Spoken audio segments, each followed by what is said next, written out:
operations ng GMA. Siya rin po ang host ng Super Balita sa umaga at saksi sa Double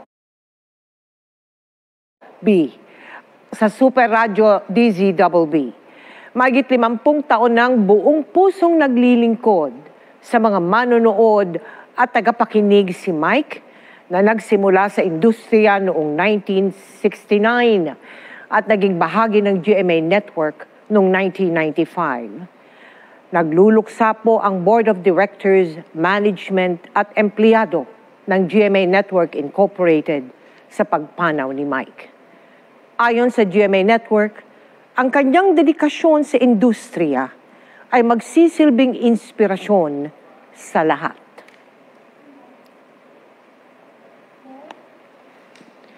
Sa mahigit 50 dekada niya sa industriya ng broadcasting, hindi maikakaila ang tatak at kontribusyon ni Mike Enriquez sa trabahong kanyang minahal ng buong puso. Siya po ang kasama natin sa pagtutok sa malalaking balita at sa pagiging saksi sa kasaysayan. Ang aming kaibigan, kapuso at kasamahan, minahal at inabangan din ng milyong-milyong mga Pilipino. Super Radio DZBB! Magandang umaga Luzon, magandang umaga Visayas, magandang umaga Mindanao. Mula pagsikat ng araw, 6 na minuto makalipas sa kapitaw ng umaga, namataan ang namumuong sama ng panahon. Live mula sa GMA Network Center, ito ang 24 oras.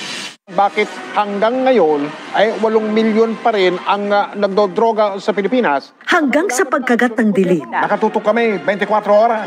Ang kanyang trademark na tinig, Sabi nga ng ilan same pa rin. ang naghahatid sa atin ng mga balitang walang kinikilingan at walang pinoprotektahan. Hindi namin kayo tatantanan. Mahigit 50 taon na ang career ni Mike Enriquez sa broadcasting.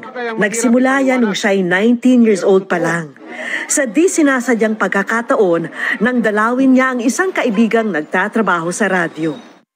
Sabi niya, Mike is applying for a job. Sabi ko, of course not. Sabi niya, why don't you try? Nothing to lose. Or read the newspaper. Binasa ko.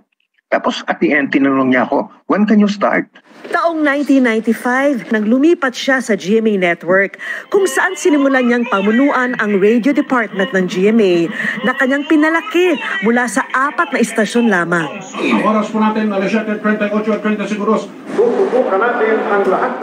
Ang kanyang TV career naman, hindi rin daw sinasadyang magsimula.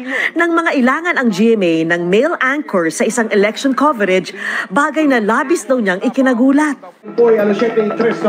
Itong mukha na ito, hindi pang TV ito Tanggap ko yun. Sarili ko ang nanay, hindi makapaniwalang sa TV ako umaabot na sa Kinuha si Mike para maging anchor ng pinakabagong newscast ng GMA, ang Saksi.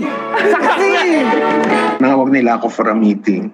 Sabi nila gusto nila fast-paced newscast. Tapos ang gusto nila mabilis, no? Mabilis. Tsaka puro headlines lang. Nervous ako noon. Nanginginig ako sa takot, ang lamig pa ng aircon.